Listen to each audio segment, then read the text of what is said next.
Coisa fundamental para trabalhar com a ética é que você não faça por se sentir coagido. Tá? Tem muito a ver com algo que Kant chamava do imperativo categórico e o hipotético. O que é o imperativo hipotético? Se eu fizer isso, eu ganho tal coisa. E o imperativo categórico é: eu devo fazer isso porque sou humano. E os seres humanos devem agir de tal forma. Ou seja, ele é categórico porque não tem opção, você faz por dever. A tua essência humana demanda aquilo. Então, quando você diz, devo agir de uma determinada maneira... Como é que a filosofia trata o livre-arbítrio? Bom, do ponto de vista da filosofia, porque eu falo em nome de Nova Acrópole, que é uma instituição que trabalha com a filosofia clássica, não? A filosofia tradicional, tanto do Oriente quanto do Ocidente, que consideramos que o pensamento oriental também é filosófico. Então, desse ponto de vista, você pode considerar... Desculpe, você pode só repetir a pergunta, porque eu perdi algum detalhe.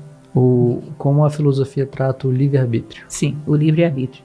Você pode considerar o seguinte, que o ser humano veio ao mundo para crescer, que é uma premissa, um truísmo que a gente pegou ainda agora, né? Viemos ao mundo para crescer. Se você assume essa premissa, necessariamente você tem que aceitar o livre-arbítrio. Porque para crescer, você tem que fazer escolhas adequadas. Você é o resultado das suas escolhas. Para que as suas escolhas sejam adequadas, sejam certas, você tem que ter tido a possibilidade do erro. Porque só assim a tua escolha tem mérito, não é isso? Digamos que você só teve uma escolha e escolheu aquilo. Que mérito tem isso? Para que a tua escolha tenha mérito, você tem que ter tido, digamos, 10 possibilidades. Uma só era certa, as 9 eram erradas. Eu escolhi a certa. Bom, aí houve mérito. Ou seja, para que você tenha mérito, você tem que ter tido a liberdade para errar. Senão não existe mérito nenhum. E sem mérito não existe crescimento. Entende? Então, necessariamente o livre-arbítrio é a livre-arbítrio. Que palavra complicada. O livre-arbítrio, ele é uma condição para que o homem possa crescer. Porque senão, se o crescimento dele é dado de graça, não há mérito nenhum. Então, ele não evoluiu.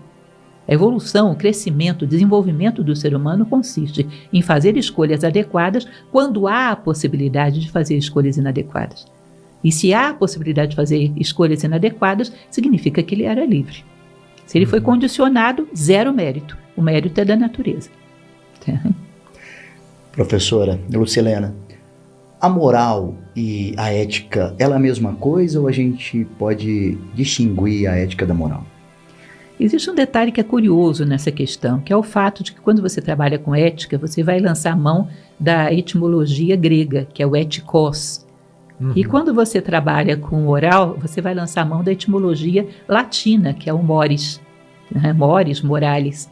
Então, nós temos uma associação com esses dois povos.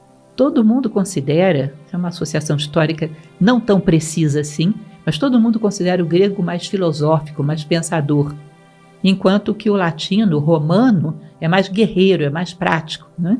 Então, nós tomamos a moral como algo muito mais prático, cotidiano, enquanto a ética é algo mais intelectual, algo de códigos, né? Códigos de ética.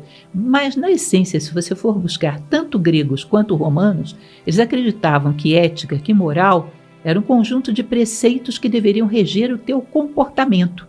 Ou seja, ética e moral eram costumes.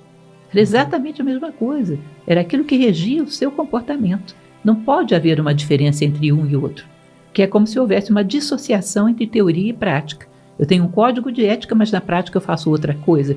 Então esse código de ética é o quê? É uma mera fachada? Sim. Ou eu faço alguma coisa correta sem ter nenhum código que me diga o que é o correto? Isso é estranho, estou agindo de maneira aleatória. Tá? Então ambos os casos estão falando de uma conduta adequada, segundo princípios universais. Tá? Em ambos os casos.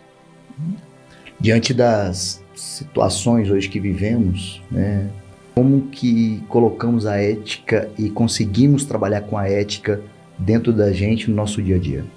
Uma coisa fundamental para trabalhar com a ética é que você não faça por se sentir coagido. Tá? Tem muito a ver com algo que Kant chamava do imperativo categórico e o hipotético. O que é o imperativo hipotético? Se eu fizer isso, eu ganho tal coisa. E o imperativo categórico é: eu devo fazer isso porque sou humano. E os seres humanos devem agir de tal forma. Ou seja, Ele é categórico porque não tem opção, você faz por dever. A tua essência humana demanda aquilo. Então, quando você diz, devo agir de uma determinada maneira, por que eu devo? Eu devo porque eu sou humano e os seres humanos vieram ao mundo para fazer isso. É o que se espera de um ser humano. Eu me realizo ao sê-lo. Eu me realizo na ação em si. Agora, a partir do momento que você diz, se eu não fizer isso, serei punido. Se eu fizer, serei premiado, você não age pela ética em si. Você age pelo resultado. E essa ética por resultado é ética por coerção. Você está buscando prêmios ou fugindo de castigos. Quando não houver nenhum prêmio e nenhum castigo, você vai fazer o que bem entende. E isso não vai funcionar. Ou seja, por que eu faço um ato ético? A minha resposta deveria ser, porque eu amo fazê-lo. Me realizo ao fazê-lo. Se vão gostar ou se vão odiar, esse é um outro problema que a gente vê depois. Mas eu faço porque eu sou humano e eu mereço fazê-lo. Porque isso é digno e a minha consciência merece me ver fazendo algo digno. Simplesmente pelo que sou e não pelo que eu vou ganhar ou perder com isso. Essa ética de convicção é a que realmente transforma os homens. Senão nós estamos sempre correndo atrás de prêmios ou fugindo de castigos. E quando não houver nenhum nem outro, nós voltamos à barbárie. Professor, você falando, né, disso, né, fazer algo porque eu quero fazer isso, independente do que a pessoa vai achar, né, esperar uma, vamos dizer assim, uma recompensa daquilo, né?